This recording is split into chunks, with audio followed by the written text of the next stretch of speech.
What would you do if you were trapped in a system that legally owns you? In 1849, one man decided to mail himself to freedom. This is Henry Brown. He was an enslaved man living in Richmond, Virginia. After his pregnant wife and children were cruelly sold away, he realized he had absolutely nothing left to lose. So he devised a plan that sounded completely insane. With the help of a local abolitionist, Henry built a wooden crate measuring exactly 3 feet long, 2.5 feet deep, and 2 feet wide. He lined the inside with coarse cloth, took a small bladder of water and a few biscuits, and labeled the outside of the box dry goods. Then he climbed inside and nailed it shut.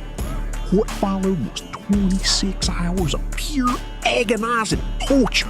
Henry was loaded into cargo wagons, transferred onto steamships, and thrown onto trains. At one point, handlers loaded the box upside down. Henry spent miles resting entirely on his head and neck. His eyes were bulging, and he was on the verge of dying from a brain hemorrhage, but he forced himself to stay completely silent. Finally, the box arrived at the anti-slavery office in Philadelphia.